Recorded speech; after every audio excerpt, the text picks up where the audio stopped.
Ce soir, nous sommes donc ravis d'accueillir Monsieur Pascal Coulter et Madame Diane Van Essen, qui sont des experts dans la transformation des déchets plastiques en matériaux de construction. Ils travaillent pour la société The Great Plastic Bake-Off, qui est une usine de recyclage du plastique. Cette usine est vraiment cool parce qu'elle est mobile. Ils sont opérationnels dans les Caraïbes et en Amérique du Sud. L'entreprise de Great Plastic Bake-Off envisage s'élargir en implantant des usines en Afrique. Monsieur Pascal Carter est responsable du développement des processus et des produits et Madame Diane Van Essen est cofondatrice et directrice de la société The Great Plastic Bake-Off. Je suis sûre que nous avons tous hâte de les entendre. Je vais donc leur céder la place. Diane et Pascal, vous avez la parole. Donc, je suis Diane et mon collègue Pascal est ici aussi. Et nous avons une équipe de bas de 6 personnes en Hollande et aussi aux Caraïbes. Et lorsque nous avons créé notre entreprise, nous n'avions aucune expérience en recyclage et nous souhaitons simplement agir contre la pollution plastique. Et avec l'aide d'amis et de collègues et éventuellement des experts dans le domaine, nous avons créé notre concept qui fonctionne maintenant aux Pays-Bas et aussi dans les Caraïbes. Oh, voilà. Ok. Voilà, c'est nous. Alors, dans cette présentation, nous vous présentons deux organisations qui utilisent la technologie pour créer des produits de construction de valeur à partir de déchets plastiques. GPBO, The Great Plastic Bake-Off, développe une technologie permettant de fabriquer divers produits en un seul processus. Et Fuse Caribbean, est spécialisé dans le conseil à la mise en place d'une chaîne de valeur pour la vente des produits finis.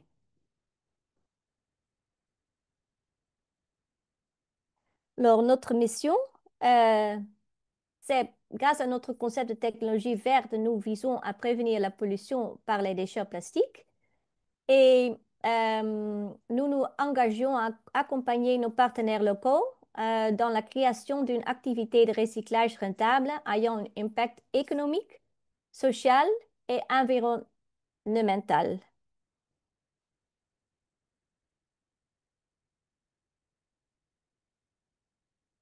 Voici un exemple de décharge dans les Caraïbes, l'île de Bonaire. Euh, Au premier plan, différents types de plastiques sont utilisés. Nous utilisons principalement du PEHD, du PEBD et du PP. Ce sont des plastiques différents.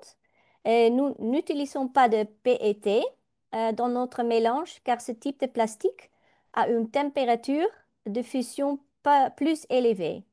Donc, les produits fabriqués grâce à notre technologie sont des produits polymères sable.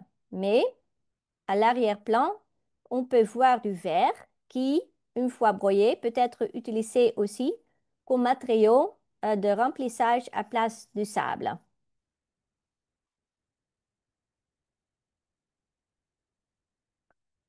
Euh, voilà, c'est notre concept. C'est une cuisine, euh, Fuse Kitchen.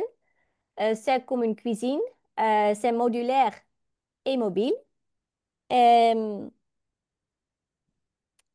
Ça peut produire chaque année environ de 750 000 kg de plastique mélangé.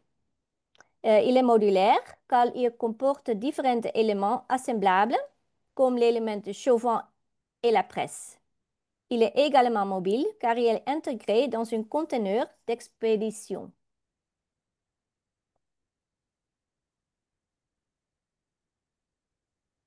Euh, alors, c'est comme il est dans l'île de Curaçao, c'est aux Caraïbes. Et l'avantage du principe containerisé est qu'il permet de construire une Fuse Kitchen en seulement un mois. et là où il n'y avait rien auparavant. Il suffit d'ajouter 3 conteneurs vides, de les couvrir et de commencer à cuisiner. Et la Fuse Kitchen peut être installée sur le réseau électrique ou sur un générateur. Nous ne lavons pas le plastique, ce qui permet de réduire les besoins en eau sur place aussi.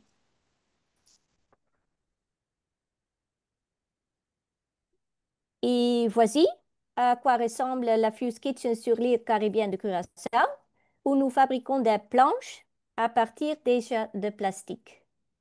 Alors, c'est mobile, voilà, c'est installé et c'est la cuisine que j'utilise maintenant.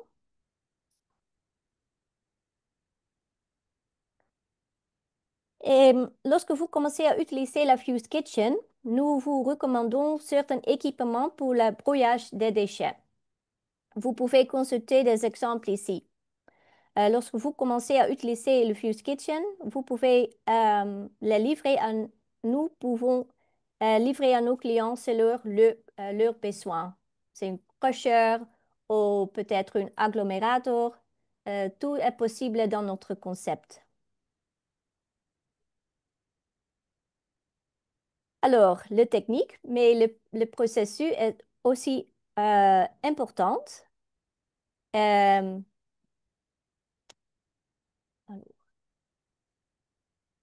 la chaîne de valeur est très importante. Se compose des segments suivants. Collecter. Donc, il faut collecter les déchets, les trier, les réduire comme un shredder, les chauffer, les presser et vendre le produit. Le plastique que nous utilisons peut provenir de diverses sources. Elle se compose souvent de 3 ou 4 segments différents. Pour réussir une chaîne de valeur, le choix du bon produit est primordial. Le potentiel de marché doit être suffisant.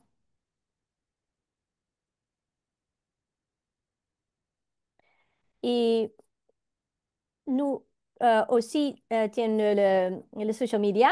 Sur notre chaîne YouTube et nos réseaux sociaux, vous pouvez trouver des vidéos de la Fuse Kitchen et d'autres supports visuels.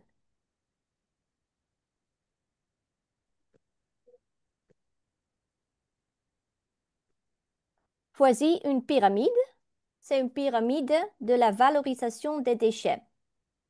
Il existe une corrélation entre le produit et la qualité du plastique disponible localement.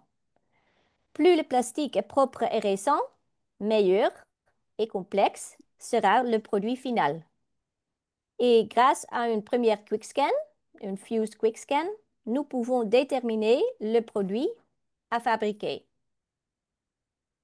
Alors, les produits ici sont d'une différente qualité que les produits qui sont ici.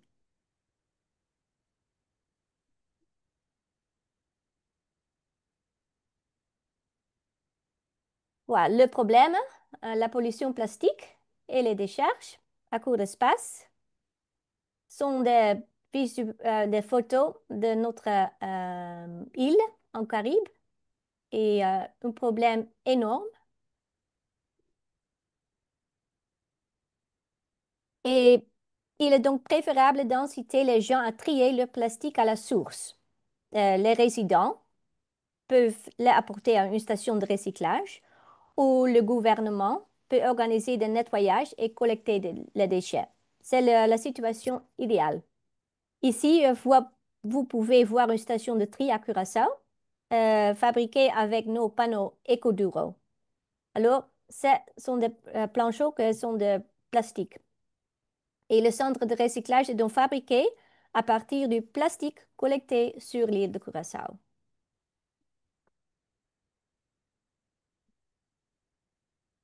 Alors, technique, processus, mais le produit est aussi très important. Les produits fabriqués avec notre technologie portant la marque EcoDuro. Eco fait référence à leur durabilité et Duro à leur dureté et leur résistance. Cette marque contribue à faire connaître le projet et à vendre le produit.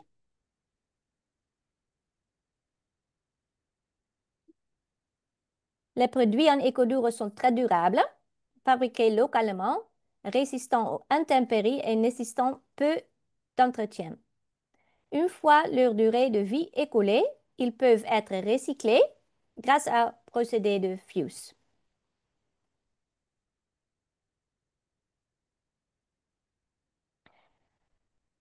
Mais nous ne contenons pas de produire des planches. Nous réfléchissons également à ce que vous pouvez en faire. Alors, des jardinières, poubelles, terrasses et aussi des meubles. Et tous sont fabriqués au Curaçao. Alors, le Fuse Kitchen est là, mais aussi se fabriquer les produits. Et se vendent aussi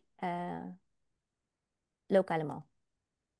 Mais des produits qui peuvent être facilement fabriqués avec notre technologie aussi sont des pavés et des carreaux de toutes formes et tailles. C'est un exemple. Et aussi, dans notre processus, il y a des différentes couleurs. Dans notre processus, nous ne trions pas les plastiques par couleur. Et comme les couleurs des plastiques utilisées déterminant la couleur finale du produit, nos produits sont noirs par défaut, car le mélange de toutes les couleurs donne du noir. Et ajoutant des colorants, nous pouvons créer des produits gris, rouges et marron et plus de noir. Et si nous traitons du plastique 100% transparent, davantage de couleurs seraient possibles. Mais c'est ce que nous utilisons maintenant.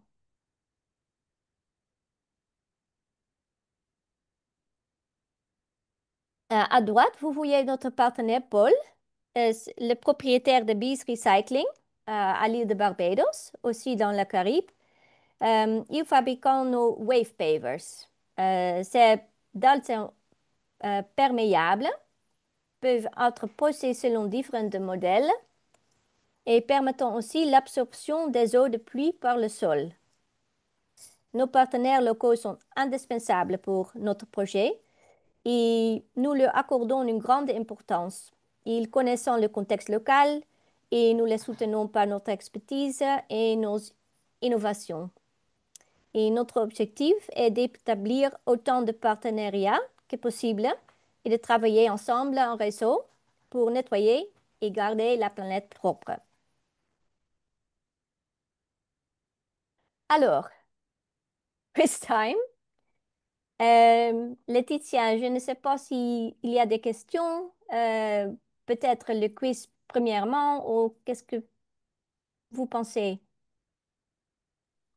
Ok, je pense qu'on peut continuer avec le quiz et après je prendrai quelques questions. Il y en a dans le chat. Plus un commentaire, je veux dire. Oui, alors le quiz, non? Oui, ok, merci. Nous avons quelques questions pour vous, pour réfléchir mm, peut-être que j'ai expliqué. Alors, c'est très important de user le différents types de plastique à notre processus.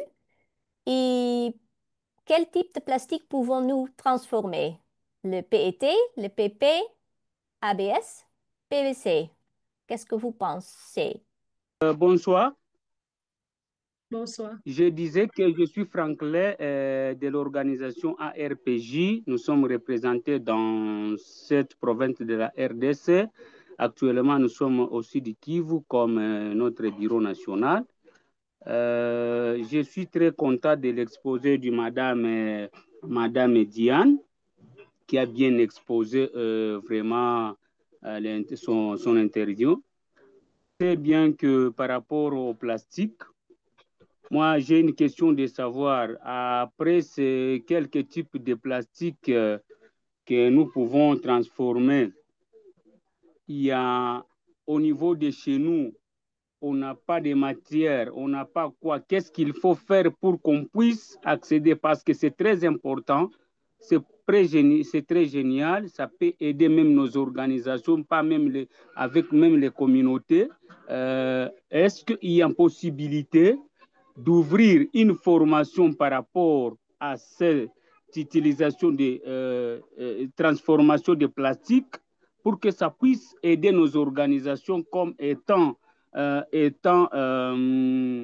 une activité génératrice de revenus. Ça va aider à la conservation dans le cadre de l'environnement, mais aussi c'est une activité pour certaines organisations comme étant une activité génératrice de revenus. Est-ce que pouvez-vous organiser une formation et voir comment on aura les matériels de transformation de ces déchets? Merci beaucoup. Ok, merci beaucoup, Monsieur Franklin. Comme Diane l'a précisé, elle est vraiment disposée à établir des partenariats locaux. Donc, il n'y a pas de souci. On pourra, si vous pouvez nous laisser votre email dans le chat, on pourra continuer la discussion avec vous. Mais on veut d'abord que des réponses. En ce qui concerne le quiz, la question c'est quel type de plastique pouvons-nous transformer? Donc, si c'est pour répondre à cette question, Monsieur Paulin Lokonda, vous pouvez prendre la parole.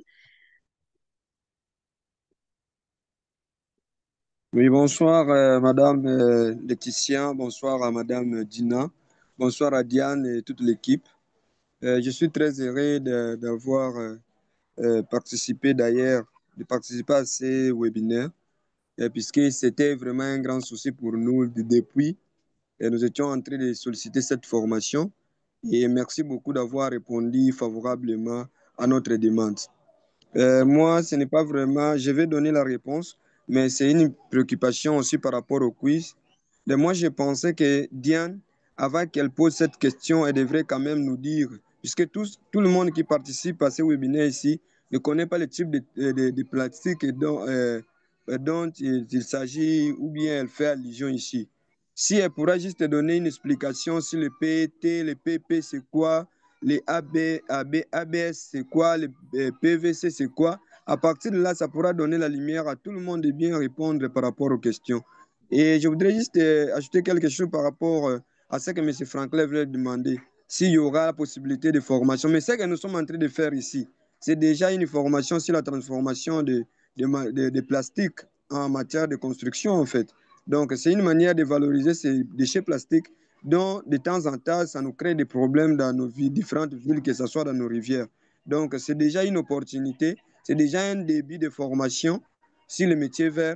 C'est juste question de faire la continuité. Ce n'est pas, on ne va pas débuter quelque part, puisque même lui aussi participe.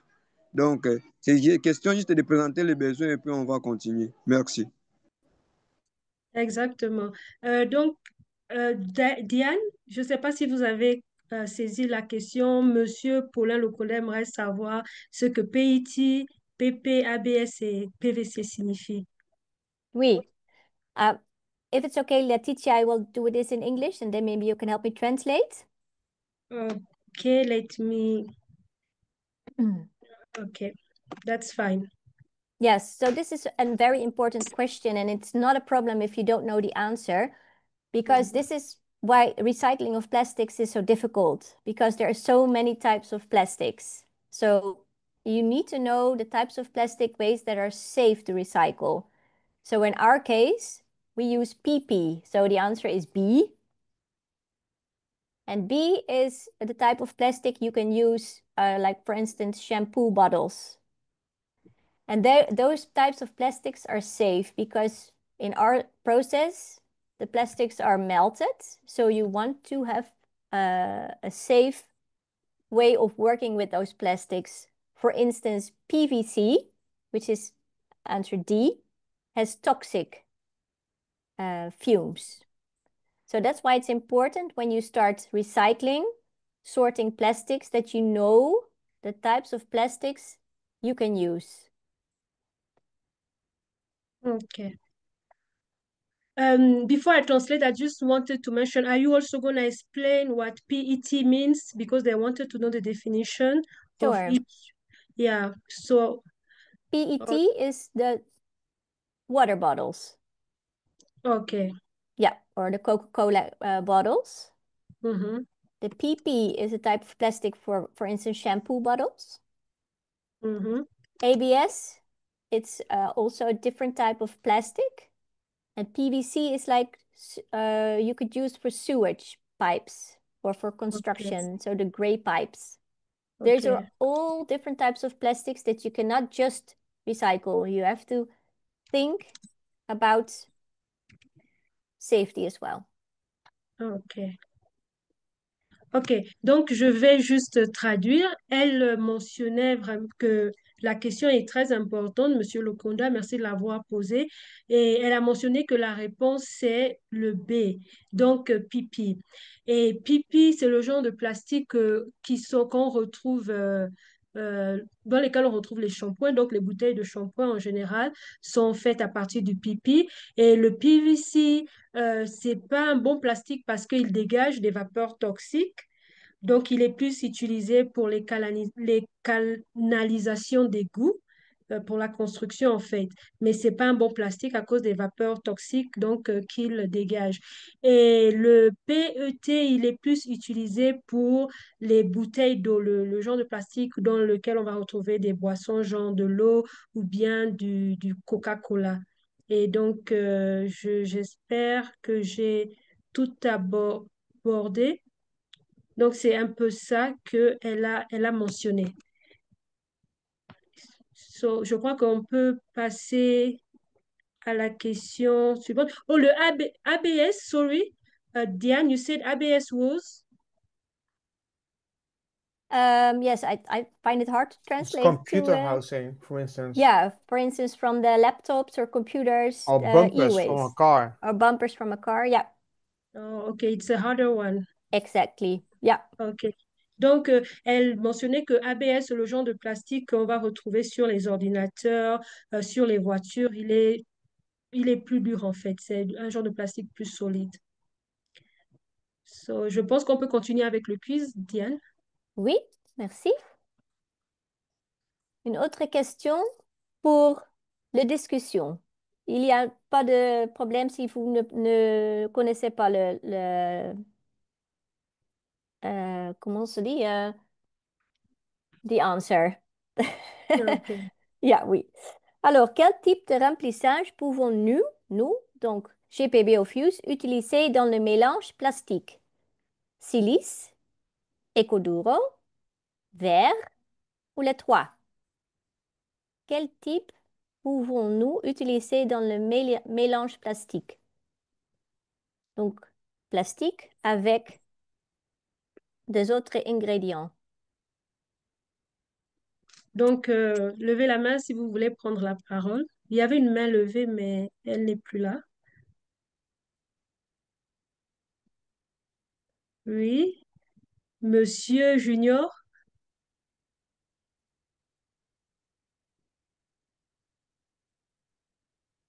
on ne vous entend pas, ouvrez votre micro. Oui, bonsoir, vous m'écoutez? On vous reçoit, oui. Allô? Oui, oui. Merci, je suis Junior Zigachani depuis la ville de Bukavu. S'il faut répondre à la question, quel type de mélange pour le remplissage? Moi, j'opterais plus pour la silice. J'ai déjà vu des cas comme ça, des étudiants qui ont eu à travailler et qui ont utilisé plutôt du sable qu'ils ont mélangé avec des déchets plastiques pour produire à la fin de pavés pour différentes structures, que ce soit pour le trottoir, des chaussées, ainsi de suite. Merci. Merci. Oui, je pense que c'est le même principe que nous utilisons, mais dans notre processus, c'est silice, mais aussi Ecoduro, c'est le produit que nous euh, produisons. Mhm. Et aussi, je peux utiliser de verre, car le verre, quand c'est très fine, c'est comme du sable. Alors, c'est notre mission d'ajouter tout type de déchets dans notre mélange plastique, mais en tout le monde, le verre, c'est aussi un problème. C'est très difficile de transformer des verres aussi. C'est très dur, mais c'est très It's very expensive. Coûteux. Oui. Alors, c'est notre mission aussi d'ajouter des verres. Alors, c'est le 3. Et peut-être aussi autre ingrédients dans le futur, comme du sargassum, tout type de déchets qui pose un problème. Pour nous, c'est très important d'ajouter dans le mélange aussi. Mais maintenant, Socilis, Ecoduro et verre.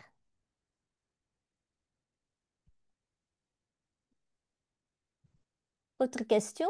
Quel est le point le plus important à connaître sur les déchets plastiques? Quel est le point le plus important à connaître sur les déchets plastiques? Pour produire des produits de qualité, il faut du plastique vierge. Ou le plastique est un mauvais produit. Les déchets plastiques peuvent être une matière première précieuse. Ou D, les déchets plastiques doivent être incinérés ou jetés. Qu'est-ce que vous pensez? Ok, Monsieur Paulin, je vois votre main levée. Vous voulez répondre?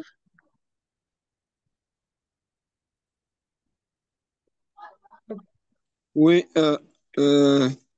moi je pense que les déchets plastiques ils peuvent être une matière première précieuse pour d'autres, puisque je donne par exemple, je reviens par rapport à l'exemple que les frères viennent de donner pour la fabrication des pavés, en mélangeant avec les silices dont on utilise du sable. Donc, vous voyez maintenant, même nous, au niveau de Kinshasa ici, je connais avec Ecoplast, avec tout ce qu'il fait comme, que ce soit des meubles, et parfois ils produisent même des PVC. Ou bien il y a aussi des gens qui font des bancs et des meubles et des planches avec les déchets plastiques. Pour eux, les déchets plastiques sont considérés comme les matières premières. Si des vies, notre perception, la manière de voir des choses, nous commençons déjà à voir les déchets plastiques comme une matière première pour une autre entreprise, je pense que ça sera intéressant dans le sens où on réduirait aussi le nombre de plastiques qui traînent dans nos riz et tout, puisque ça devient une matière première et puis ça devient une matière précieuse. Voilà. Merci. Parfait. Oui. Laetitia, je vois qu'il y a des gens avec the hands up. Main levée, oui. Monsieur, bienvenue. Vous pouvez prendre la parole.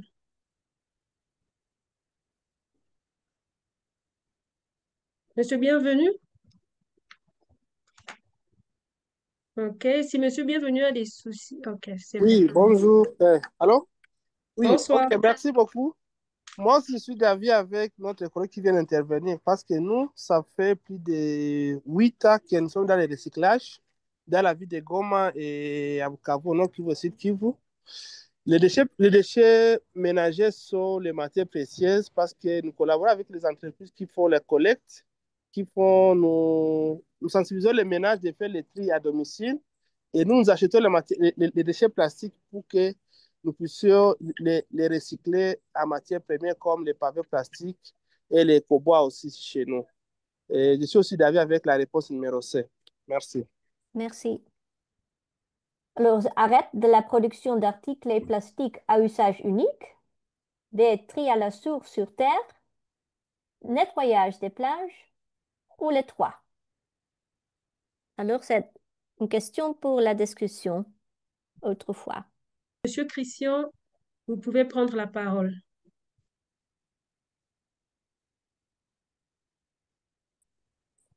Merci beaucoup pour la parole que vous m'avez accordée. Moi, c'est Christian Zagabé. Je vous parle depuis la ville de Bukavu. Je suis enseignant-chercheur. S'il faut répondre à la question, la réponse est B, tri à la source sur Terre. Parce que déjà, en triant les déchets, on peut savoir les distinguer en termes de leur degré de recyclage et peut-être aussi de révalorisation en termes de décompostage et le reste. Mais s'il faut aussi rentrer à la première question, vous voulez savoir la différence sur les types de déchets en termes d'identifiants, parce que c'est souvent écrit sur les différentes bouteilles en plastique. Normalement, ce sont les polymères chimiques qui les différencient. qui différencient les PT, l'ABS et peut-être aussi les PVC. Ce sont les polymères chimiques qui ont permis à ce qu'on puisse les synthétiser au niveau de labo. Et ça permet aussi de différencier, comment on dit, leur température de fusion comme Madame l'a dit dans son exposé. Merci beaucoup. Merci. Donc, donner la parole à Monsieur Bienvenu Mukengere. Vous pouvez ouvrir votre micro. Ouais, ouais. Merci beaucoup pour la parole. Moi aussi, je peux proposer pour que les déchets ne finissent pas dans les océans. C'est on peut dire dans les lacs Kivu et la rivière Ruzizi. C'est la réponse numéro B, tri à domicile. Parce que nous, chez nous, quand on fait le tri à domicile, notre entreprise sensibilise aussi les ménages aussi. Nous achetons les déchets plastiques au ménage. Ça permet aussi aux ménages de commencer aussi de faire des tri à domicile. Ça réduit aussi les volumes de déchets qui sont transportés par de l'eau de pluie pendant la pluie et qui finissent au niveau du lac Kivu ou de la rivière Ruzizi. C'est la réponse numéro B que je vois que c'est la réponse exacte. Merci. Merci. OK. Je vois une main, lien ouvert. Il n'y a pas de nom. Je vois juste lien ouvert. Merci bien, madame. C'est Towano Abalo depuis le Bénin. OK.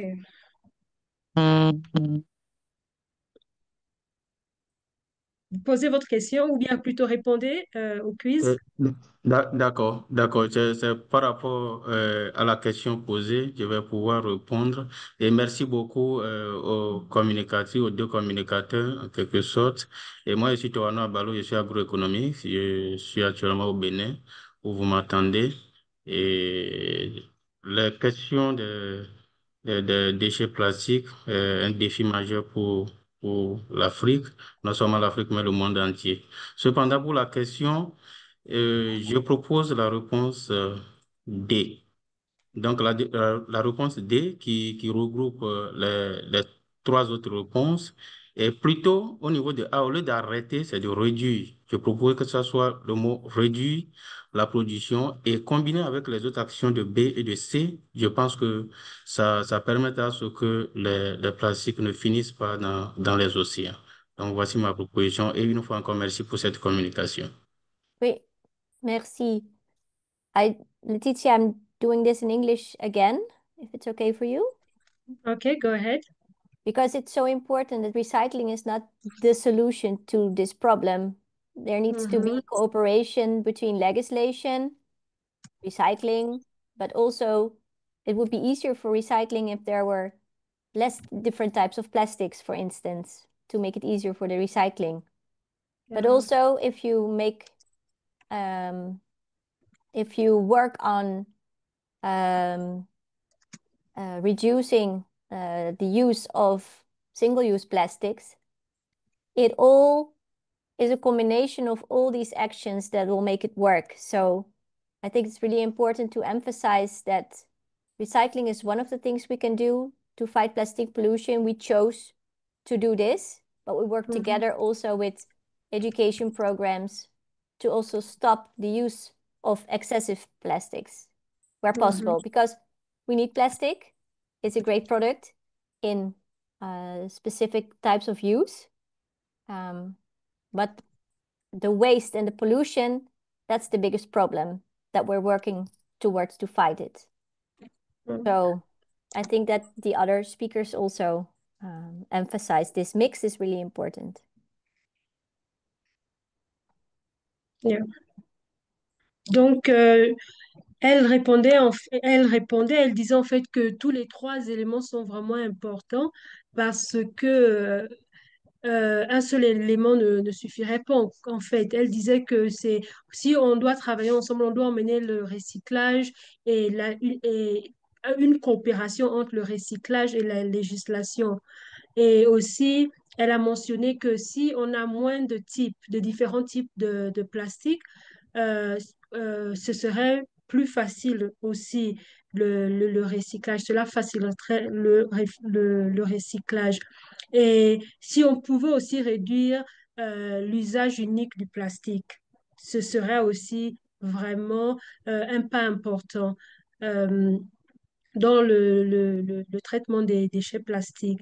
Et donc, c'est vraiment le tout, pouvoir même travailler dans des programmes d'éducation, éduquer en fait des personnes, comment est-ce que on peut limiter en fait notre empreinte en ce qui concerne comment on appelle ça, les déchets plastiques.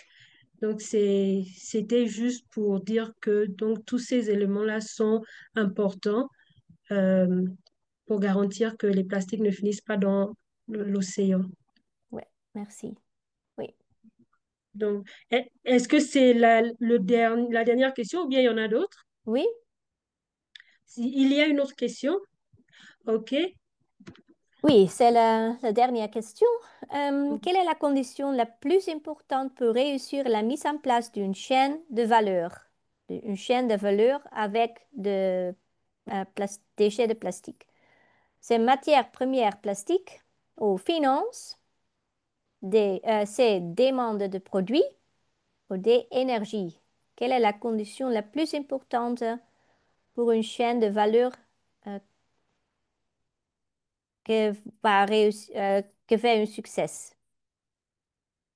OK. Je vais donner la parole donc à Monsieur Dumoulin qui a la main levée. Oui, donc je levais la main par rapport à la question antérieure, en fait, parce que si on interdit les plastiques à usage unique, c'est bien. Si on le recycle depuis la terre, c'est bien. Mais nettoyer les plages, ça n'empêche pas le plastique d'aller à l'océan, parce que ici, nous nettoyons régulièrement les plages pour le plastique qui arrive par l'océan. Donc, les plages sont souvent envahies par du plastique apporté par la mer, hélas.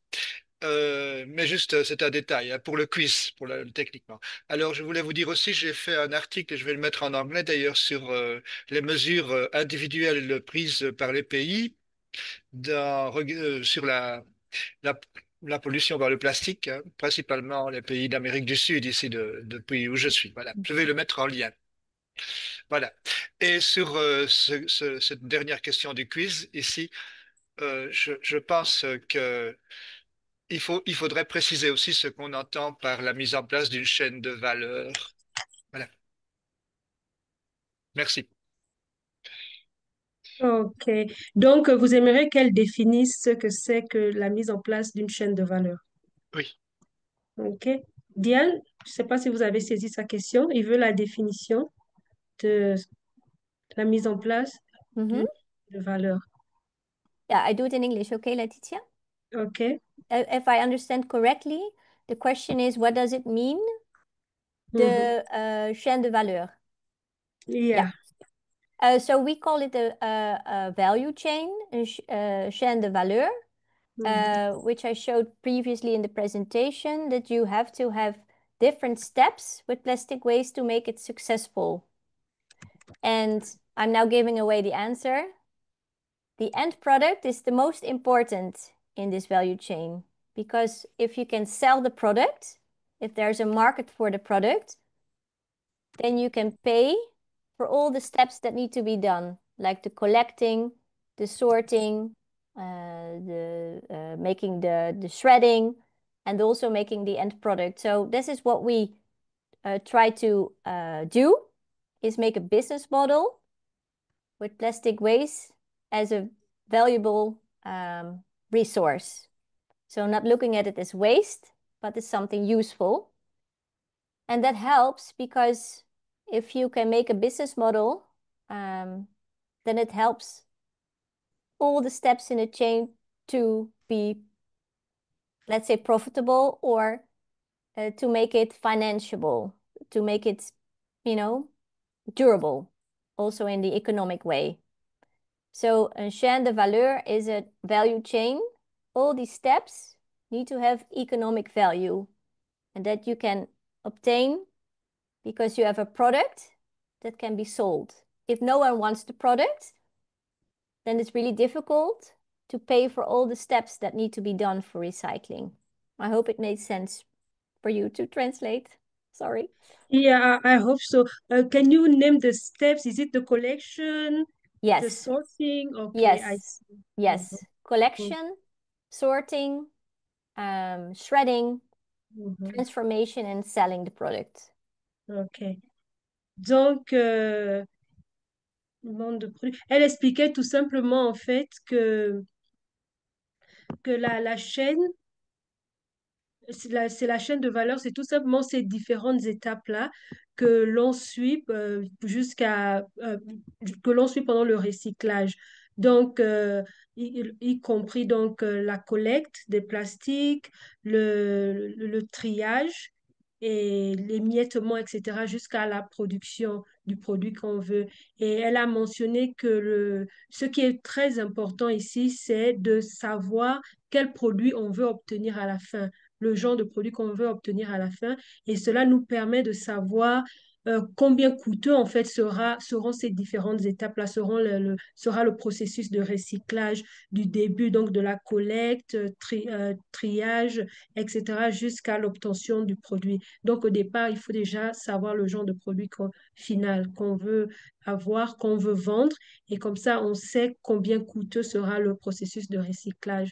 Donc, combien coûteux ou coûteuses seront les différentes étapes. Voilà. Merci. Je vais donner la parole donc à Minami Abel. Oui, merci beaucoup. Vous me suivez? Oui, bien sûr. Je suis Minani Abel et je vous appelle à partir de Goma. Ça, c'est en RDC. Merci beaucoup d'être parmi vous ce soir. Je voulais juste réagir par rapport à la question numéro 5. Quelle est la condition la plus importante pour réussir la mise en place d'une chaîne de valeur? Je pense à, à l'assertion C, demande des produits. Et je crois que la demande des produits, même si les finances ne sont pas bonnes, ça peut booster la compétition et cette compétitivité va vraiment pousser plusieurs intervenants et cela va vraiment encourager la mise en valeur de la mise en place de cette chaîne de valeur. Oui, OK. merci. Oui. OK. Je vois, Monsieur Dumoulin veut encore prendre la parole.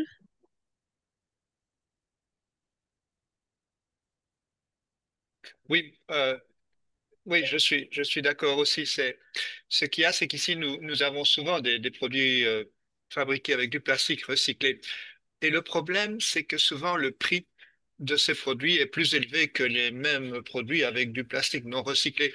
Et c'est quelque chose qu'il faut tenir compte justement dans la fabrication des produits. La qualité des produits recyclés et leur prix. Merci. OK. Je ne sais pas si Diane veut Oui, répondre aux commentaires. if if I understood correctly, it's the price. So the quality of the end product is also defines the price of the product. He was saying that sometimes recycled products are more expensive than the same product, made from plastic. Yeah. So that's why it's really important to do market research. So on Curaçao, we produce boards, which are an alternative to hardwood, and we make them cheaper than hardwood. That's why it sells. And on Barbados, we create pavers, which can be compared to concrete, for instance, and we sell them in a segment that the product can compete with. So you always have to look for a product that you can sell, that you can compete with existing products. So it's our goal to make them accessible and affordable, and it's possible, but then that's why we emphasize the fact that you have to have this business model calculation to make sure that you make the right product for the right market. So we would really advise people that would like to start with this type of adventure to really make sure that you do good research into the type of end product that you can make. As Monsieur Dumoulin just said, you need to also look at pricing. You want to be in a competitive market.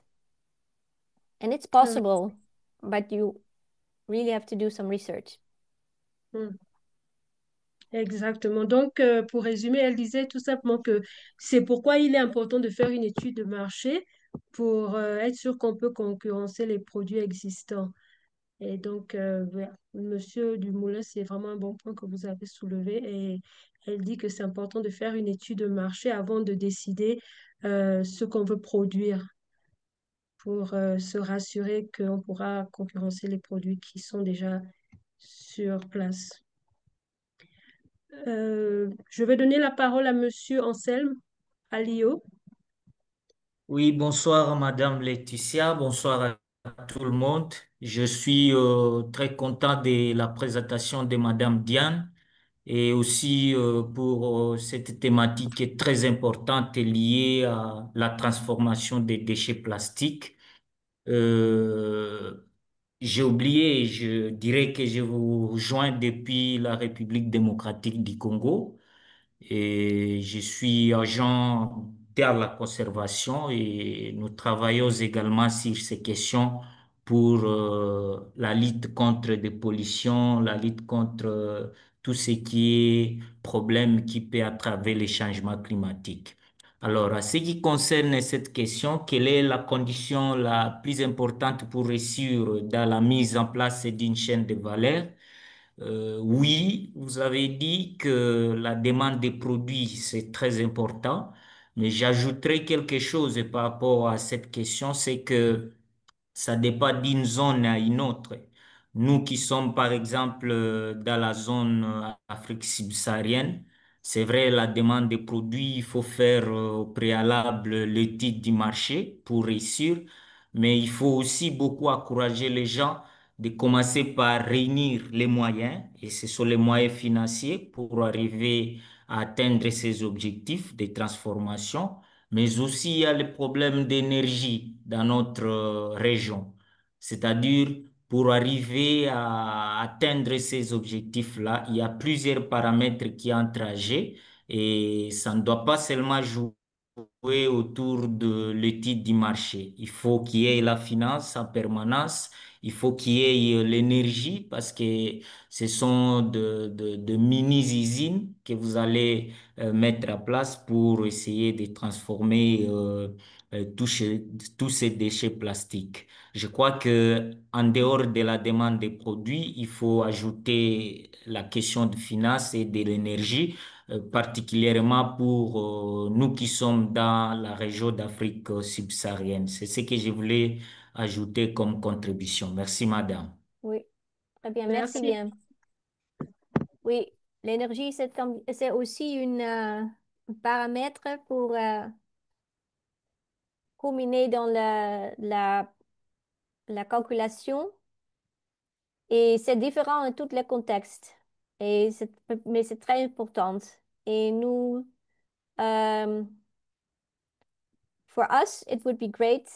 We're working on it to also have our kitchen connected to, for instance, when there's a possible solution for solar, to make it even less dependable on expensive or maybe also unstable energy sources, which is a challenge, we know. So makes it even harder for recycling in remote areas. We try to make it as accessible as possible. But the gentleman who just spoke was spot on. It's a challenge. Diane? Yes, What is Pascal. interesting about our solution is that the energy per kilo is very low. So that is a good thing. So if you compare it with other products that are made for only, for instance, concrete or plastic, then our solution is, the energy that we put in 1 kilo output is very low. Yes. But you still need energy. Yeah. Okay. And we can make those calculations with all the data we have from all the years that we've been working on this concept. So we always try to help make these calculations to see if it can be profitable. Yeah, we Energy. developed a scan. Yes. So yeah. Yeah, exactly. But yeah, just to emphasize it again, you want to have a product that sells to make it also a profitable business for the long run. Yes. Yeah. Donc, elle était en train de mentionner encore que c'est important d'avoir un produit qui va se vendre pour vraiment pouvoir durer dans le business. Et Monsieur Pascal a mentionné que leur processus vraiment utilise, l'énergie qu'ils utilisent vraiment est très faible. Il a parlé en termes de kilogrammes. Par kilogramme, vraiment, c'est vraiment faible. Et, et comme vous l'avez mentionné, c'est vraiment important d'avoir une source d'énergie stable. Si vous pouvez même, par exemple, connecter ça à une source d'énergie solaire, c'est pas aussi mal, c'est une option, mais c'est vraiment important d'avoir une source d'énergie assez stable, ce qui n'est peut-être pas évident dans des endroits assez, des régions éloignées, des régions assez reculées. Cela peut être un souci, c'est vrai. Et donc, c'est un peu cela qu'elle a mentionné. Je vais donc donner la parole à Monsieur Abalo et ensuite Monsieur Yannick Mutombo. Vous pouvez prendre la parole et on va terminer avec Monsieur Bienvenu qui a la main levée. Donc, Monsieur Abalo, ouvrez votre micro.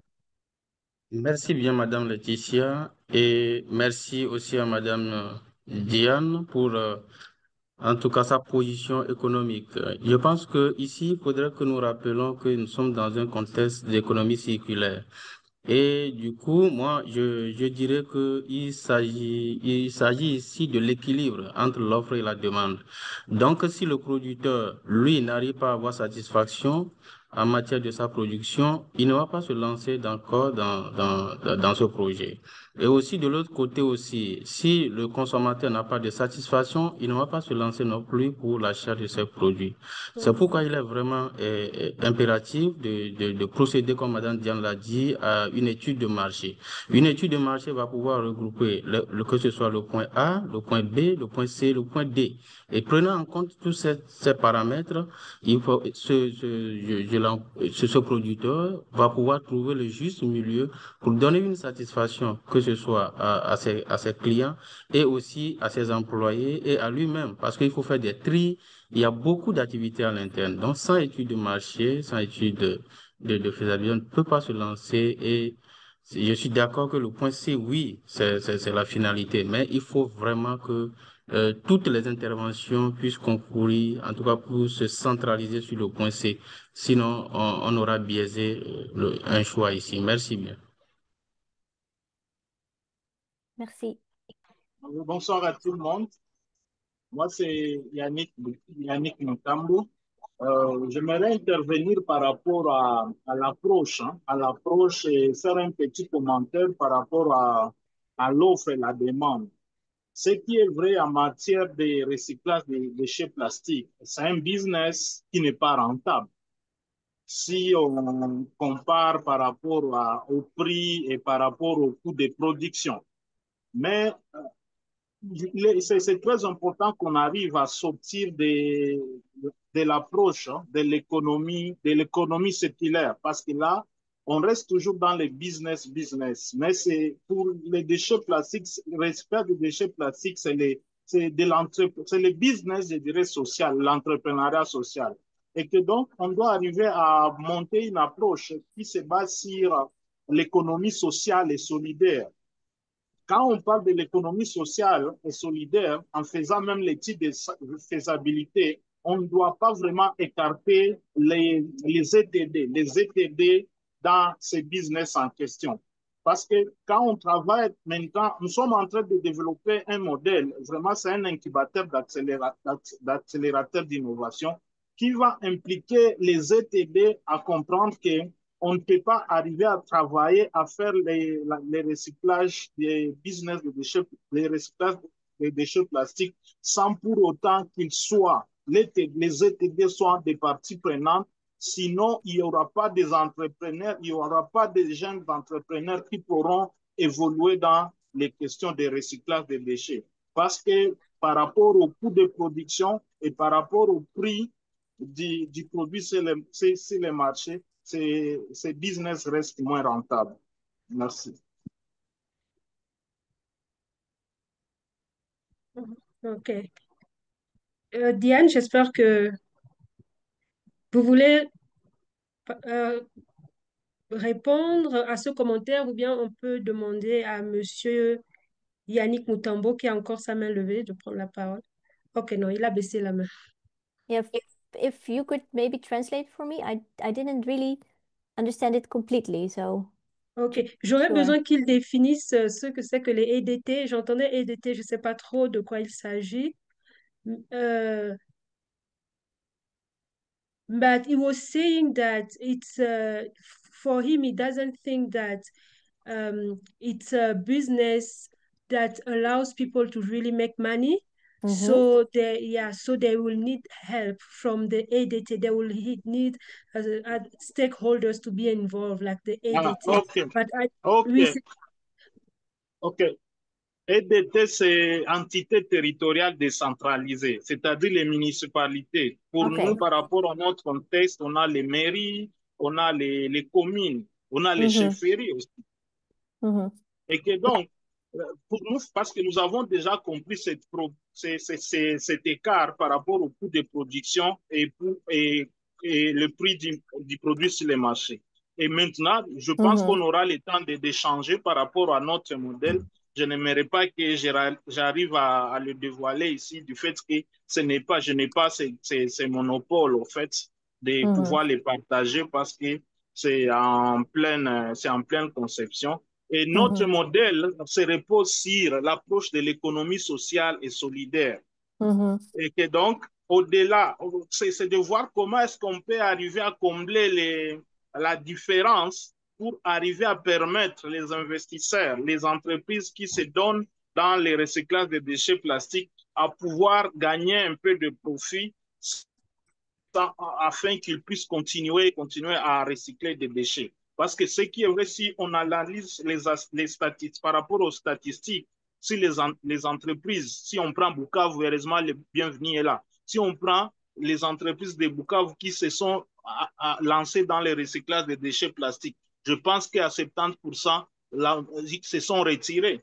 Ils se sont consacrés peut-être à faire autre chose que le recyclage des déchets plastiques, du fait que le business n'est pas rentable. Et pourtant, c'est une question je dirais, de santé publique, et que c'est par là alors qu'on cherche vraiment à concevoir un mécanisme qui pourra quand même aider ces entreprises à pouvoir continuer. Merci.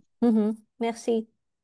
Yeah, if I understand correctly, it's really important to have the public sector also involved. Yeah, that's correct. But it's difficult sometimes because priority maybe shifts so what we try to do is make the business model as independent as possible. But of course, we've seen also that it's really important to work together with the public sector, with public waste authorities. And in some cases it's easier and in some it's not. And you have to try other types of partnerships to make it work. But I really understand what this gentleman was saying. Thank you. Yeah, he was mentioning it mostly because he said otherwise it's not profitable, so they need help. So I don't know, do you have the same experience? Do you also think that it's not profitable and that without help, it's not sustainable? Well, what is really important is that you are able to, in locations where we are, to obtain plastic waste. If there's a waste authority, you have to work with them to make sure that you have sufficient feedstock, so the plastic waste is coming in. Because in every type of factory, it's a problem when you don't have your resources, your ingredients. And in a lot of places where we are, you have to work together with local government, and the local government needs to put this on the agenda to make sure that the factory can keep producing. Yeah. So that's why this value chain is so important. If you have all these steps that you have to check, because if one of the parts of the chain is broken, then the model doesn't work. And that's why the technical part is relatively easy to organize, but the value chains or the partnerships are very important. So in one case, it's the government. In the other case, it's a private recycler. On Barbados, we work with a private recycler to make sure that the ingredients are there. Yeah. Yeah, Okay. so just to add, a lot of our work is talking to people, making sure people work together, because just the kitchen is not enough. Yeah. Yeah.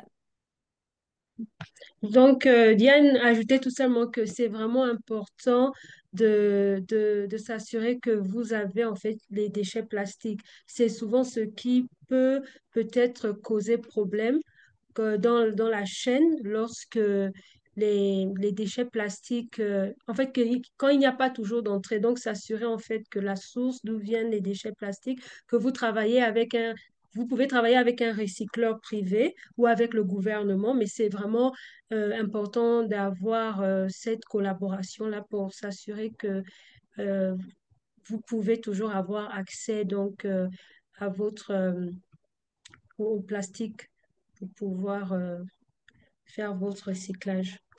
Oui, merci. Ok, je ne vois plus de main levée. On va donc passer à la session questions-réponses. Oui, c'est la dernière question, c'est tout? Avant de passer, il y a un commentaire, je pense que c'est Monsieur Paulin Lokonda qui voulait qu'on aille un peu plus dans les détails sur le processus. Je pense que Monsieur Paulin Lokonda parlait de peut-être la machine que vous avez montrée, l'usine elle-même, le processus, peut-être si vous pouvez le rendre un peu plus détaillé, peut-être aller machine par machine, qui fait quoi, euh, quelle machine intervient en premier, suivi de quelle machine. Je pense que c'était la question de Monsieur Paulin. Oui, je comprends, oui. In English, sorry. Vous pouvez peut-être partager votre écran aussi, ça va faciliter les choses. We send, I would recommend to watch the videos that we have on YouTube. Then you can see the whole process. But for now, I think the video is not, for the connection is not so good to show it. But I can explain it a little bit. So, Ok, donc je vais juste traduire qu'elle recommande donc d'aller voir la vidéo sur YouTube. Elle est assez détaillée, mais entre-temps, elle va essayer de répondre à la question. Oui. Kun je niet proberen, Diane? Pardon? Nee, ik heb het ook, ik heb het ook niet klaarstaan. Oké. No, I think it's easier just to explain it. You have all these steps in the value chain. Once we receive the waste in the fuse kitchen, it's already shredded. So the waste is collected and it's shredded by, for instance, a partner, recycling partner. We can provide with the right machinery. So someone has the business of making of shredding the plastics. And then we put it into a heating element, like an oven. That's why we call it a kitchen. So it's like a kitchen. You have an oven. You put the plastic waste into the oven. It's melted at a certain temperature. And then a dough-like substance comes out of the machine. So it's like baking cake, for instance. So you have the oven, but then the melted plastic waste comes out of the machine, and then you put it into a mold. And then you press it. And then you let it cool down. That's it. Okay.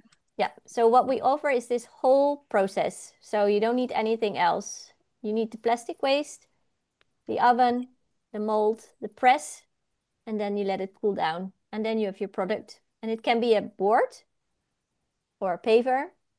Depends on the mold that you use. Ok. Donc, pour répondre à la question, Monsieur Paulin, elle dit tout simplement que les déchets plastiques arrivent déjà chez eux déchiquetés. Donc, ils ont des partenariats, des partenaires qui font dans le recyclage, qui sont chargés de le faire. Donc, ils emmènent les déchets plastiques déjà déchiquetés et eux, ils vont mettre ces déchets plastiques dans une espèce de four vraiment assez chaud à une certaine température. Et là-dedans, donc, le plastique va être fondu. Ils vont donc récupérer la pâte et ils vont mettre cette pâte-là dans un moule et ils vont laisser refroidir. Donc, en quelques mots, c'est ça le processus. Mais vous aurez plus de détails si vous suivez donc la vidéo sur YouTube. Je pense que le lien est dans le chat. Oui. Merci. Et je vais donner la parole à Monsieur Bienvenu. Je vois sa main est levée. Oui, allô? Oui, on vous reçoit. Oui, je voulais juste contribuer concernant la question du processus. Parce que nous, chez RDG, nous sommes dans la transportation de déchets plastiques en paveuse écologique, mais aussi à Ecobois. Quels sont les processus que nous faisons? Et après la collecte, nous faisons les tri pour séparer les déchets, comme l'a expliqué la présentatrice, pour séparer les PTE, PVC et d'autres déchets qui sont utilisables. Après les tri, les déchets qui ont des saletés, par exemple des bouts, ou bien il y a des plastiques qui ont des liquides dedans, nous essayons de nettoyer les déchets. Après le nettoyage, nous faisons le broyage. Après le broyage, nous mettons les déchets broyés, nous mélangeons les déchets broyés avec avec les sables sur base des proportions que nous voulons. Par exemple, 50% de sable, 50% de plastique.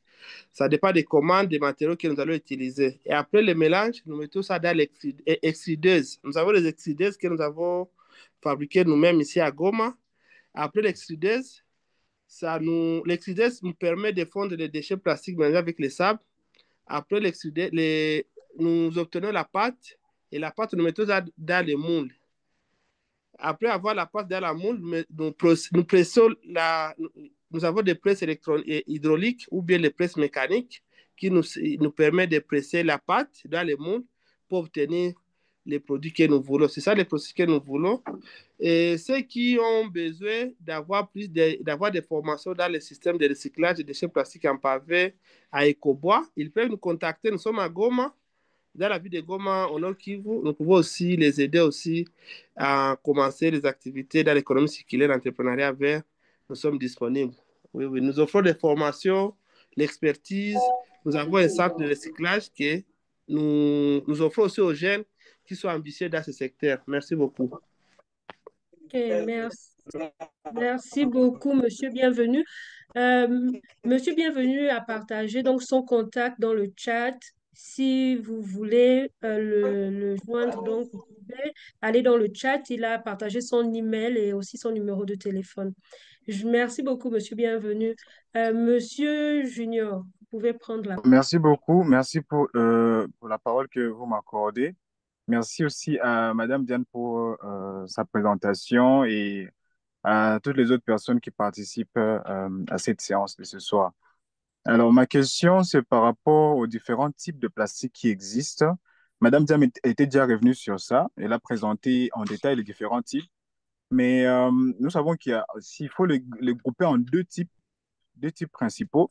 Du point de vue ramollissement, lorsqu'ils sont exposés à la température, il y a les thermoplastiques et les thermodurcissables.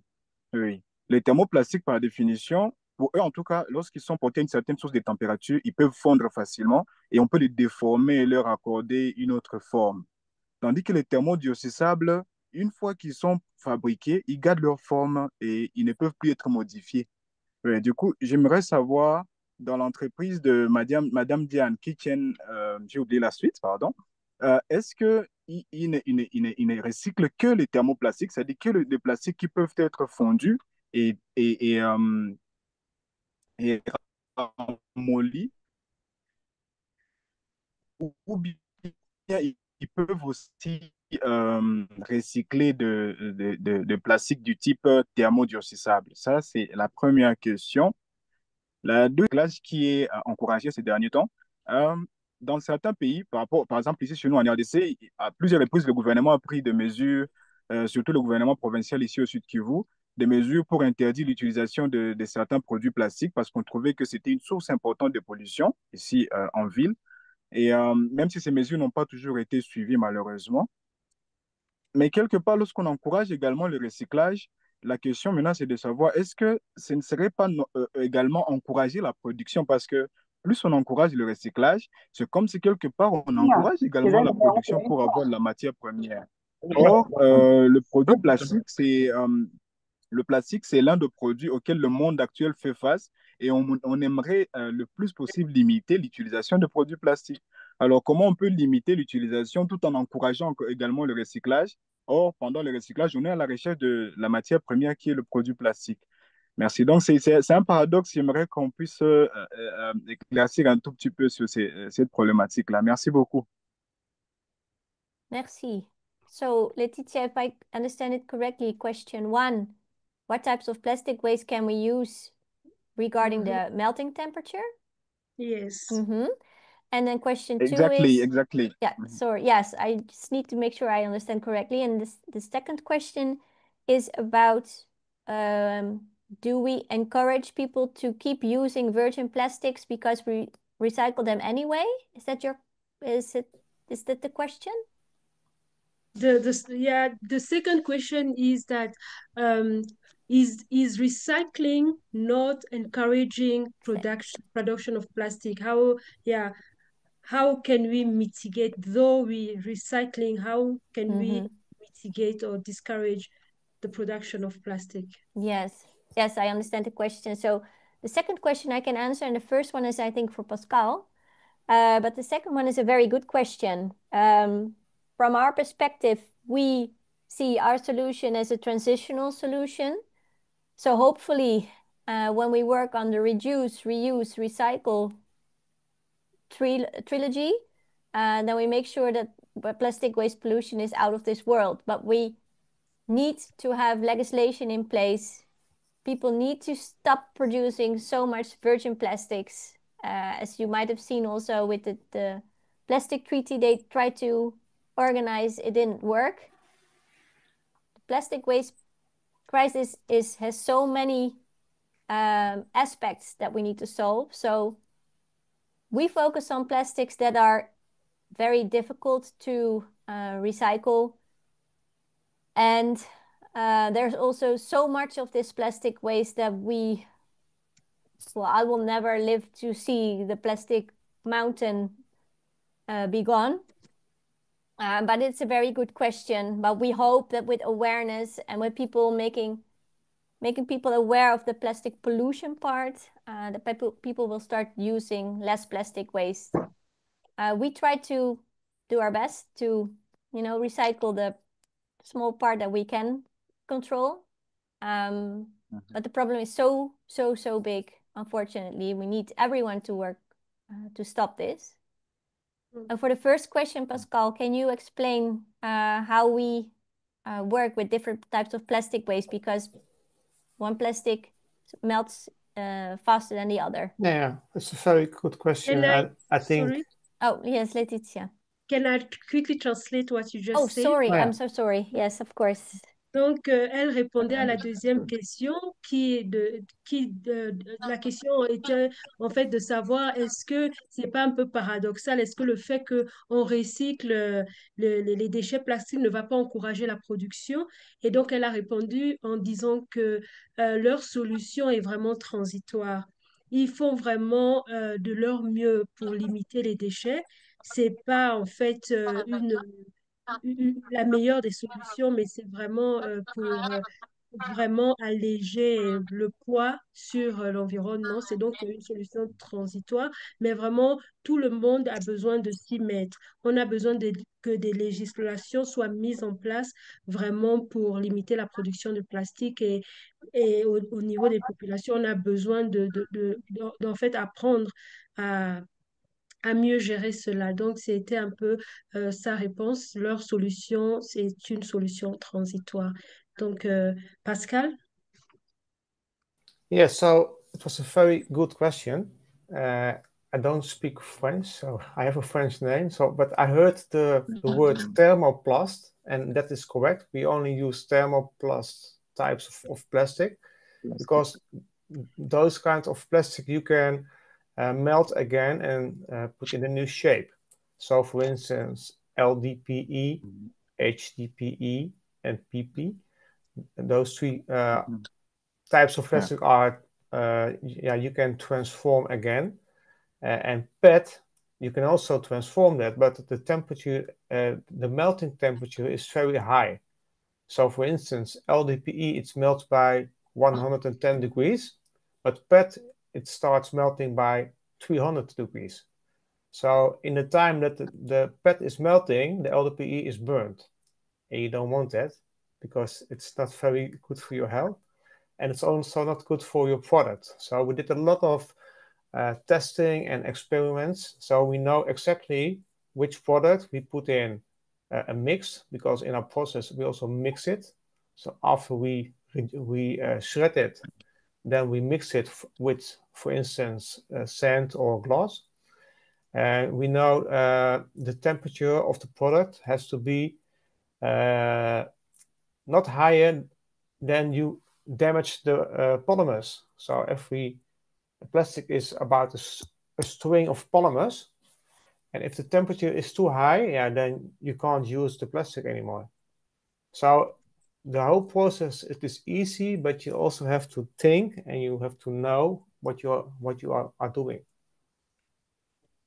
And it's also very important why we use thermoplast, because that plastic, I think, is 80% of the pollution that is in the world.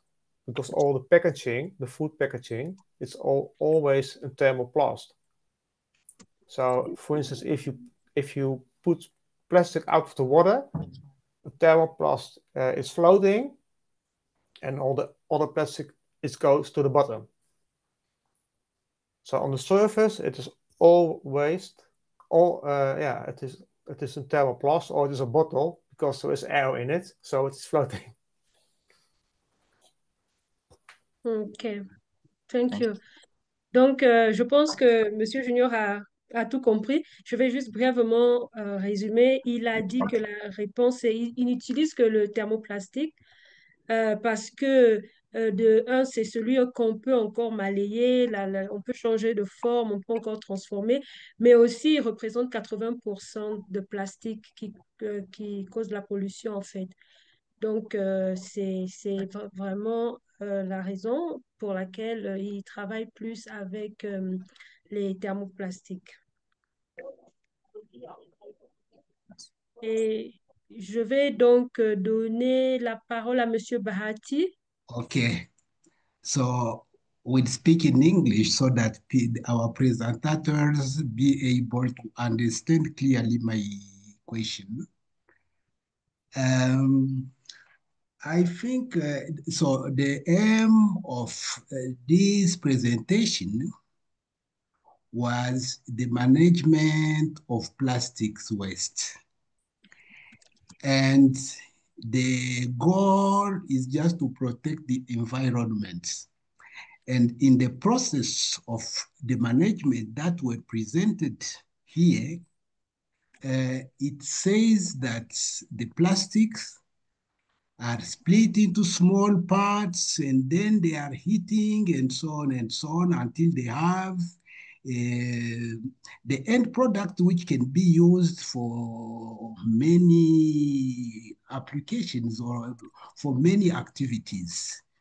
So then my concern when they are heating those plastics, So are they not destroy the environment more than the plastics that they were that the plastic is they were themselves? Because I imagine that the smoke which is released while the plastics are heating, they are more toxic than the plastic themselves because they destroy the ozone layer of the earth. That's my first concern.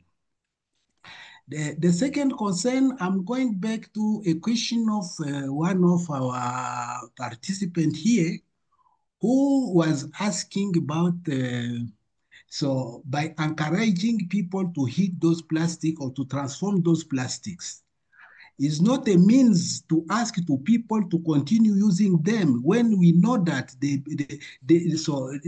means we have to transform them are really much limited, and especially in the case of our country, DRC. So my a proposition then that I can address to our participant here. So in other countries, we know that most of the plastics, they come from vegetables, they come from plants. The so-called uh,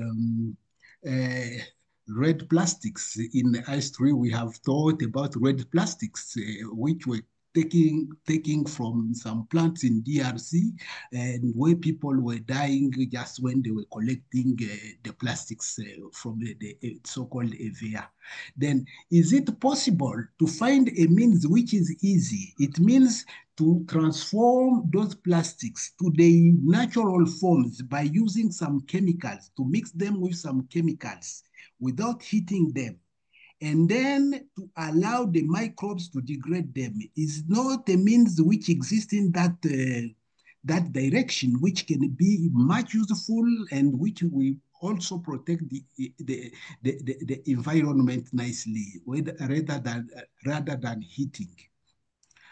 So those are my concerns, just to not take the words for a long time. Thank you so much. Merci. Thank you. I understand your question. The last one is maybe not a question, but maybe a good idea to work on. I'm not familiar with this opportunity, but I can maybe give the word to Pascal because he can explain a little bit about the safety we have incorporated in our processes. Yeah. Yeah. Safety is a very important thing for us. Maybe a little bit understanding. Our first project was in the Netherlands, and I can assure you they are very keen on safety, on permits.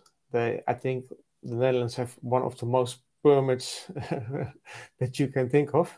So safety is very important.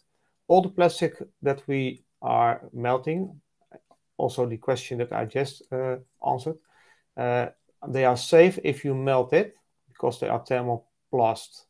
We are not burning it. So the fumes that comes out of the plastic, those are safe. But the fumes, for instance, of the printing ink, for instance, if it is a packaging with a printing design on it, the ink, yeah, that can be toxic. So we have a filter system and we filter those toxic elements out of it. But the plastic, it is not dangerous. If you melt, for instance, PVC, we know, yeah, that is dangerous. Or if you melt polyester, yeah, that's also dangerous for the environment. So that's why we have to sort it out before we are going to melt it. So it is completely safe, and yeah. Ok. Ok.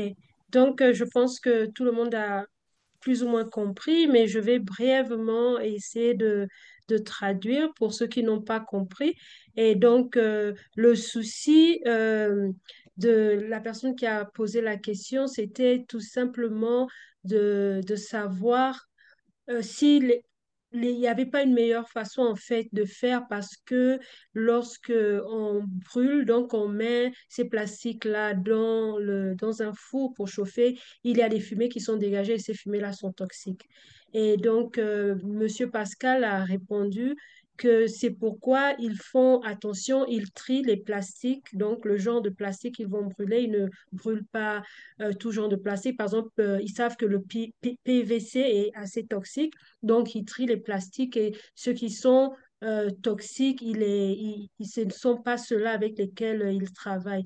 Donc, il mentionnait que le premier projet a eu lieu aux Netherlands et là-bas, vraiment, la loi en ce qui concerne la sécurité sont vraiment, vraiment assez strictes.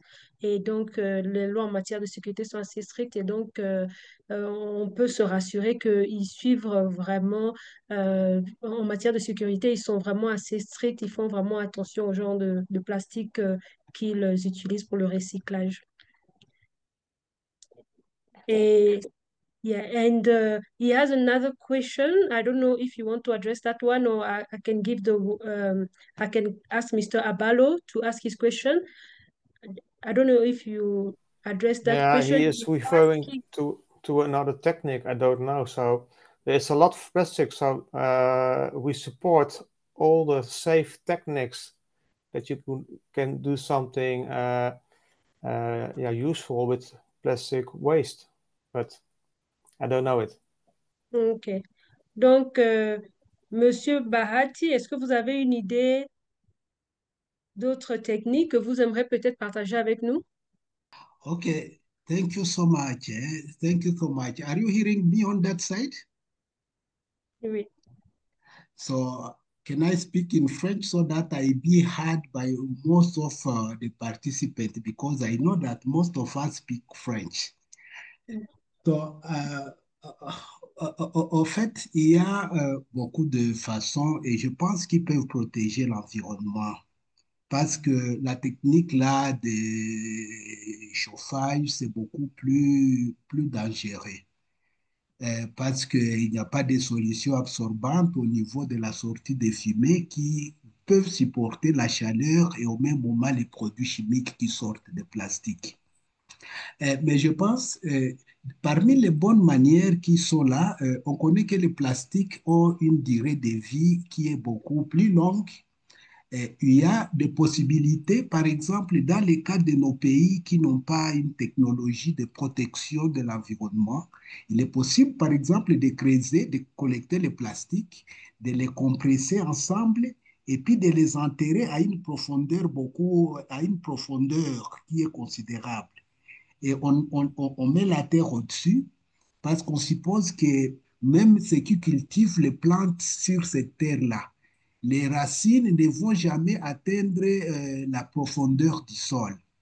À ce moment-là, les plastiques vont rester là et au même moment qu'ils sont dans la profondeur du sol, les plantes poussent et après une durée donnée, les plastiques doivent aussi se décomposer parce qu'ils possèdent a duration of life, a duration of life.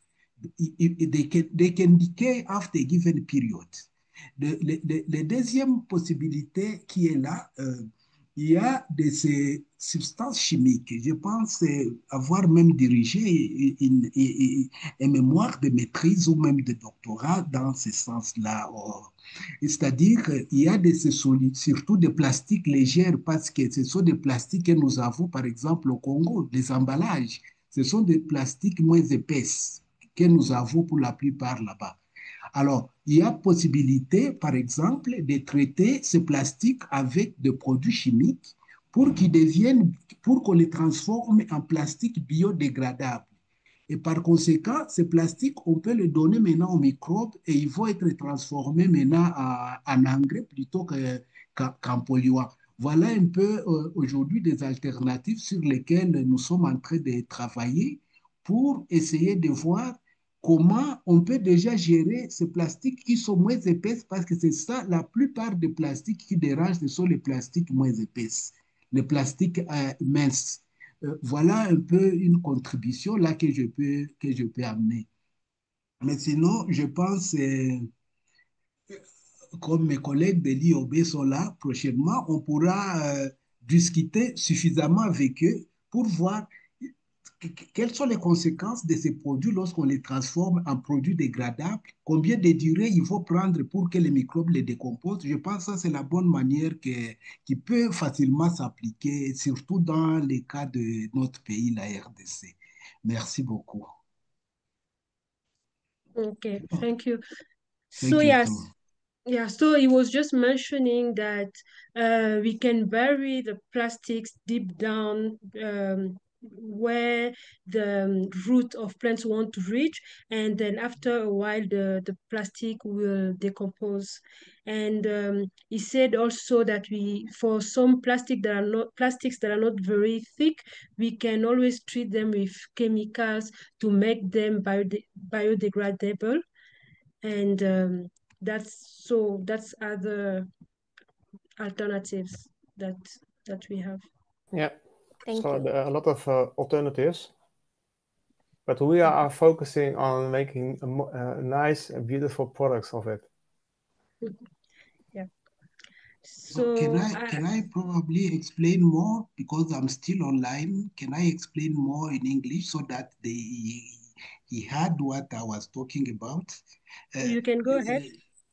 Okay, sorry, I was just saying that it's possible that the plastic may be compressed just to reduce the size and then bury them deep in the soil. Then the plant can then be growing above at the surface of the soil without being affected by the plant, and without that those plants affect the health of humans. That's the first possibilities, and I think it may be even the best. The second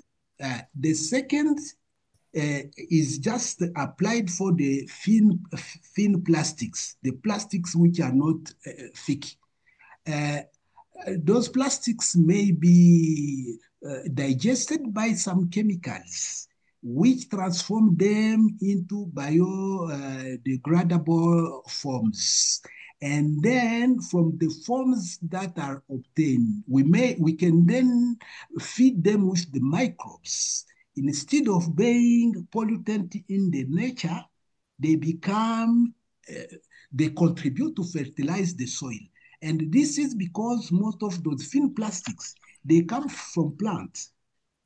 They come from, because we prepare the plastic from the plant products. Yeah, it's all oil. Yeah, so The that's plastic the is made idea from that I oil, wanted so, yeah. to share with you. Yeah, thank you so much. Yeah. Okay, thank you for your ideas. Micro. Si bien, Madame Laetitia, j'ai suivi avec intérêt les différentes questions et les approches de réponse. Et je pense que les questions tournent autour du fait que l'économie circulaire autour des plastiques n'est pas une porte ouverte pour accélérer la production. Je pense que en réalité, dans un contexte de, de durabilité, ce n'est pas, à ma compréhension, ce n'est pas d'encourager la production, mais c'est de faciliter une résilience et en même temps suivi des plaidoyers de sensibilisation pour que les firmes responsables de la production des produits plastiques puissent réduire leur production et dans le même temps, ce qui est déjà injecté, on ne peut, quelle solution il faut, quelle approche pour pouvoir consommer ce qui existe déjà. C'est à cela les innovations sont venues pour pouvoir accompagner la quantité disponible. Et le travail se fait aussi, à ma connaissance, de l'autre côté pour pouvoir vraiment encourager ces firmes à ne plus produire davantage. Et là, ça devient encore des dilemmes parce que ces firmes sont déjà assises et c'est là leur revenu au fait. Maintenant, il faut trouver d'alternatives pour qu'ils puissent se détourner, en tout cas, de ces productions. Et comment ils doivent faire? Cela doit prendre du temps. Et là, ça ne peut pas être systématique pour qu'on dise maintenant, ah, d'un coup, on dit qu'on arrête tout, donc du coup, parce que si et ça. Alors, dans cette perspective, je viens poser la question.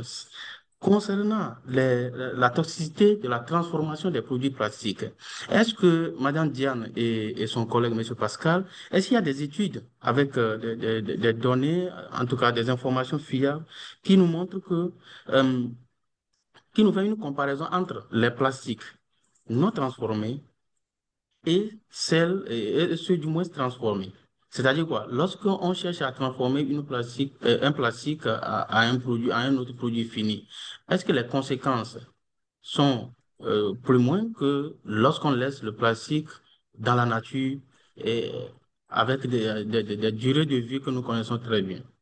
C'est ma première préoccupation. L'autre préoccupation vient suite à la proposition, la solution de Monsieur Barati, le fait d'enterrer les plastiques et tout ça. Moi, je suis un peu, ce que je suis un peu embrouillé ou je ne sais pas, je ne comprends pas très bien à quelle profondeur on pourra enterrer une quantité si importante que nous savons très bien de plastique jusqu'à ce que l'espèce végétale, animale ne seront pas affectées parce que nous connaissons les arbres, les racines pivotantes, leur niveau de profondeur pour pouvoir trouver les éléments nutritifs nécessaires. À quelle profondeur pourrait enterrer ces plastiques? Parce que nous savons que le plastique, ce n'est pas 10 ans, ce n'est pas 20 ans, ce n'est pas 100 ans et qu'il disparaît dans le sol. C'est que, bon, s'il peut nous donner des éléments plus concrets, basés sur des expériences réalistes, bon, là, ça nous rassure. Merci bien. Merci. Laetitia, can you just summarize it a little bit? I think I understood, but Oui. just to be sure. En fait, il a vraiment juste une question, c'est est-ce que vous avez des données, est-ce que vous avez pu comparer donc l'impact environnemental en ce qui concerne la toxicité des plastiques recyclés et ceux qui sont tout simplement laissés dans la nature? Est-ce que, voilà, est-ce qu'il y a des données qui comparent cette toxicité-là quand c'est recyclé et quand c'est tout simplement laissé dans la nature? Pascal, the question is, do we have comparative studies between leaving the waste in nature, if it's better or worse than recycle it? No. I haven't seen those. No. No. But if you are recycling it, a turtle can't eat it, or another animal can't eat it. Exactly. Yeah. So it's a little bit the type of thing you want to measure. Because also in the places that we work, people that are living around the landfill receive toxics from the landfill fires or from just the waste lying there. So it's also a hygienic. yeah, it's not only the toxic, issue. it is not only the plastic, because if you look at the landfill, the biggest issue is not CO2, but methane. Yeah. So I think you have to give all the waste a second life or burn it. This is also not the best thing, but yeah, it's also transforming it in energy that we also need. So I don't think it is good that plastic is in nature. No, for Okay. what It we have doesn't seen belong so there. far. Yeah, but I don't know about any comparative study, as what the gentleman was saying, but we look at different parameters. Yeah, we know also countries that already dig a very big hole in the ground, put all the plastic in, and then lay a new roadway upon it. If that is a good thing, we have We to don't know see yet. in the coming years. So I don't know.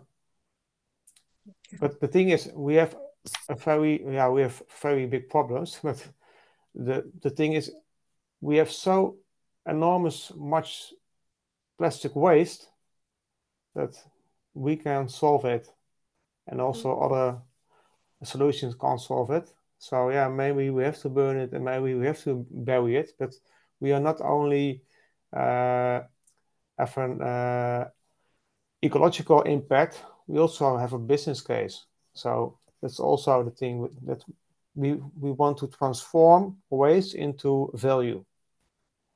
And by doing that, we are cleaning it up, we are giving people jobs, and we have an economical impact. So those three, that is where we are aiming on. Ok. Donc, pour brièvement répondre à la question, donc pour brièvement traduire ce qu'ils ont dit, c'est que ils n'ont pas de données en tant que telles, donc, mais il y a d'autres paramètres qui peuvent être utilisés pour comparer l'impact des déchets plastiques qui ne sont pas recyclés et ceux qui sont recyclés. C'est que si on laisse du plastique dans la nature, une tortue peut mourir à cause de ce plastique-là, alors que s'il est recyclé, cela n'arrivera pas. Et il disait aussi que les populations qui vivent au voisinage des décharges, donc des plastiques, les fumées, en fait, lorsque ces plastiques-là sont brûlés, les fumées dégagent du méthane. Et on sait que le méthane est beaucoup plus toxique que le CO2. Et donc, ces fumées-là dégagent du méthane, ce qui n'est pas bon pour les populations qui habitent dans les alentours. Et donc, c'est mieux, en fait, de recycler. Donc, si je peux résumer, c'est ça la réponse qu'il fait. Donc, je vais donner la parole à Jemira Kapambu. Bonsoir, madame. Je vous crois bien portant. Je suis Jemira Kapambu, étudiante en master en sciences et gestion de l'environnement à l'UNIKIN. Voilà. Alors, moi, je viens de vous rejoindre en retard. Du coup, j'aimerais au moins sortir de cette réunion avec une idée en tête. J'aimerais savoir comment procéder de manière concrète à ces recyclages de déchets plastiques en pavé ou en matériaux de construction. Et j'aimerais savoir le processus en fait, pour transformer ces déchets en pavé. Il n'y a pas risque de pollution ou s'il y en a où le risque est voilà, négligeable. Voilà.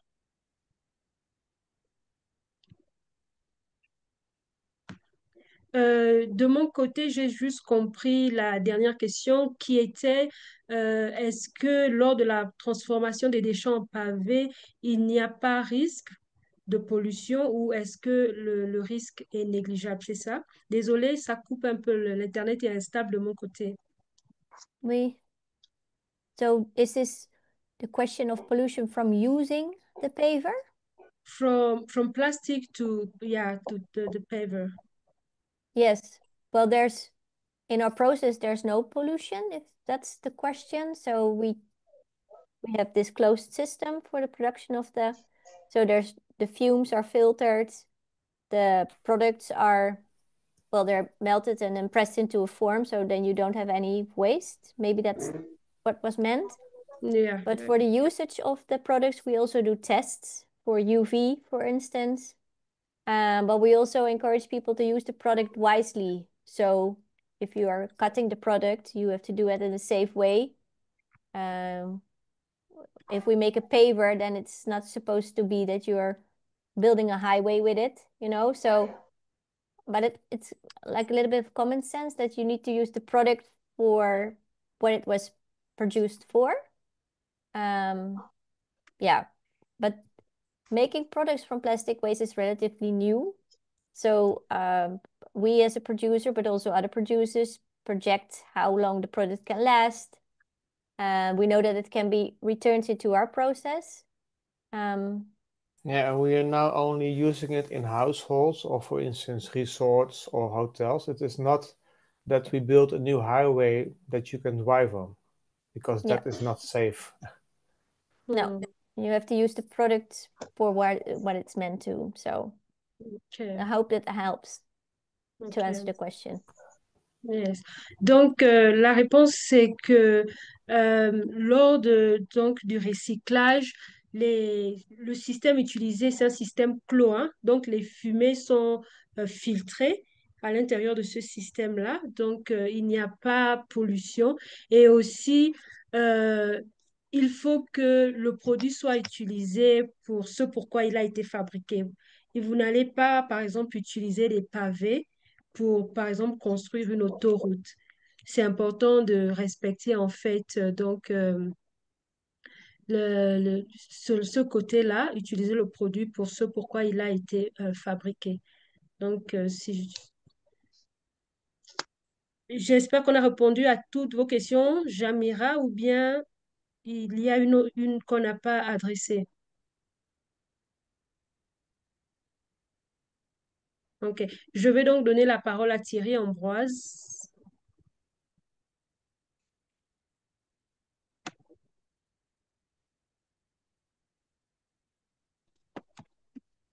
Bonsoir, bonsoir. Oui, vu que j'étais en retard, je suis Thierry Toulou, licence en création et développement d'entreprise. Et puis, ça fait plus de 5 mois que je fais un travail dans l'environnement, dans la conservation. Et au sorti de là, j'ai eu à voir que c'est un monde tellement ouvert. C'est renfermé dans mon pays ici au Gabon, mais lorsque tu t'y mets, tu retrouves certaines choses que tu ne pensais même pas trouver. Donc, maintenant, il y a une personne qui m'a conseillé d'assister à la réunion d'aujourd'hui. Malgré que je suis venu en retard, j'ai essayé d'écouter ce qui se passe. J'aimerais savoir, lorsque nous faisons la transformation des déchets en, en objets qui pourront nous servir dans le quotidien, est-ce que les gens seront capables de pouvoir acheter nos produits ou bien il va falloir mettre en place un marketing pour cela? Vous pouvez reformuler votre question. Je ne comprends pas bien la question. J'aimerais savoir, Mhm. lorsque nous allons transformer nos déchets en outils que nous pouvons utiliser au quotidien, est-ce que les gens, est-ce que les gens seront capables d'acheter ce que nous vendons ou bien il va falloir mettre une méthode de vente derrière ça? Okay. Yes, Diane Mm, is mostly asking about like once you have the product, do you have to go through marketing, advertise it so people can buy it, or how does it work?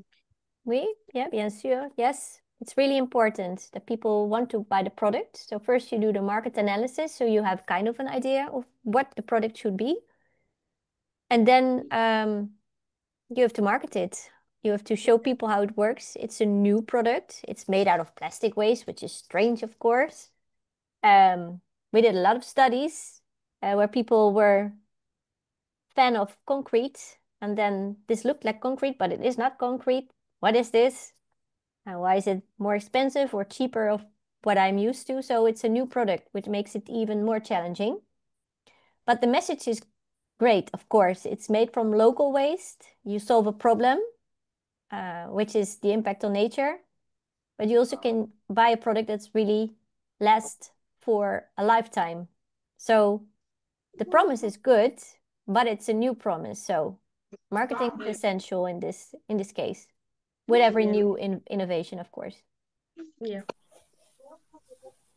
Yeah. Bien sûr, Monsieur Thierry, il faudra non seulement faire une étude de marché, mais aussi une fois que vous avez le produit, il faudra bien sûr faire la publicité, le faire connaître, montrer aux gens pourquoi c'est un bon produit, expliquer que c'est fait à partir des déchets plastiques. Vraiment, il faudra bien sûr yeah, faire la publicité de votre produit. D'accord, d'accord. Merci encore pour cela. Merci encore. Désolé pour le bruit. Merci vraiment. Ok, je vais donner la parole à Monsieur Jonas Alouma. Bonsoir à tous. Bon, j'avais eu un petit souci avec le téléphone depuis longtemps. Je voulais accéder, mais il n'y avait pas moyen. Ben, maintenant, là, je vais trouver la possibilité. Alors, j'avais quelque chose à ajouter à M. Bahati et puis une question à demander. Je ne sais pas si c'est possible. Oui, en fait, c'est bon. Moi, je suis Jonas Alouma, je suis ingénieur civil. Bon, je faisais aussi la recherche dans cette innovation et puis j'avais proposé ça dans. Il y a un programme qu'on a organisé ici au pays, au Congo. Et puis, c'est par là qu'on m'avait donné les liens parce qu'on m'avait dit, comme tu pensais à faire ceci, c'est serait mieux que tu rejoins les gens qui parlent de ceci. Et puis, bon, la question dont je voulais, bon, ce que je voulais dire à M. Bat, je pense que si on utilisait les extrudeuses ou les souffleuses, on pourrait réduire peut-être la pollution parce qu'avec les machines là, il n'y a pas assez de pollution pour dégager assez je ne sais pas si on peut les appeler les engins toxiques. Bon, je suis un peu désolé, mon français peut se complique un peu parce que j'ai fait mes études souvent dans les mondes pays anglophones.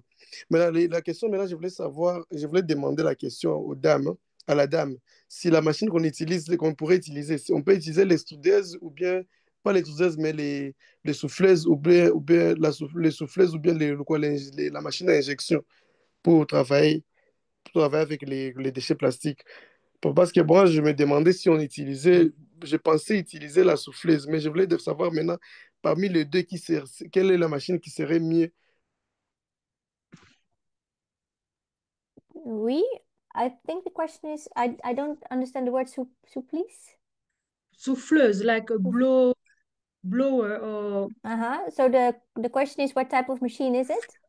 Yeah, which one is the best? He was talking about the blower and ejection, the ejection machine. I don't know if you know what that is. Yes.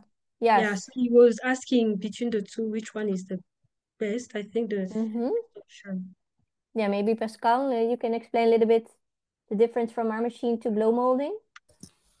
Yeah, I think you have different kinds of techniques that you can process plastic with.